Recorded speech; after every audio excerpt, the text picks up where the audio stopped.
नमस्ते दोस्तों, आप सब कैसे हैं। आशा यही है कि सब अच्छा हुई हैं। तो हम एक गीत लेकर आए हैं दोस्तों, जो कि चुटकुला नाच गीत है।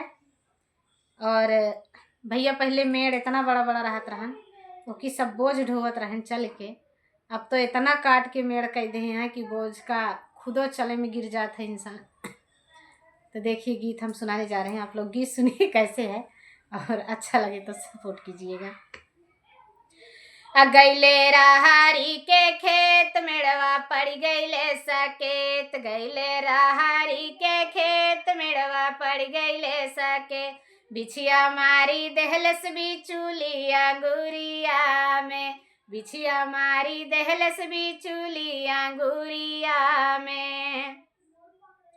अइले बैदा झारावैया बैठे ससुरु धारावैया, अइले बैदा झारावैया बैठे ससुरु धारावैया।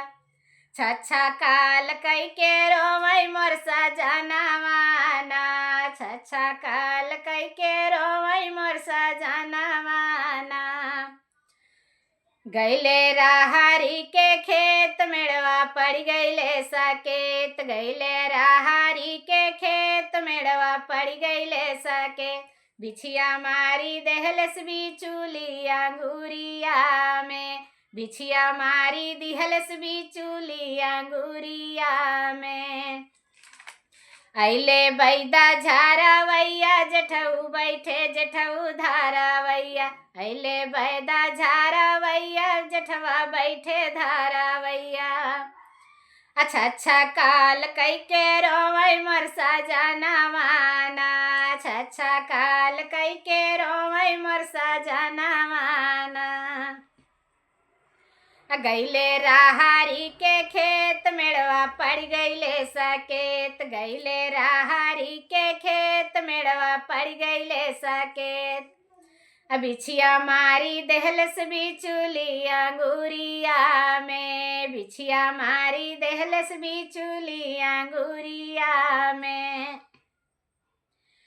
अइले बैदा झारावैया बैठे देवरा धारावैया, अइले बैदा झारावैया बैठे देवरा धारावैया। अच्छा अच्छा काल कई के रोवै मोर सजनवाना, अच्छा अच्छा काल कई के रोवै मोर सजनवाना। गैले राहरी के खेत मेड़वा पड़ गैले सकेत, गैले राहरी के खेत मेड़वा पड़ गैले सकेत। बिछिया मारी देहलस बिचूली अंगूरिया में, बिछिया मारी देहलस बिचूली अंगूरिया में। तो भैया गीत हमारे जैसे लागू है आप लोग बताइए हैं। एकदम देहाती गीत है। मेड़े के ऊपर बना है भैया। तो भैया मेड़ पे जंगल हो गया है, बिछी रहती ही हैं। राहरी खेत वाले पे और ही थोड़ा बिछी सांप रहने का संभावना होता है। तो गीत जैसे भी लगा हो आप लोग कमेंट बॉक्स में ज़रूर बताइएगा।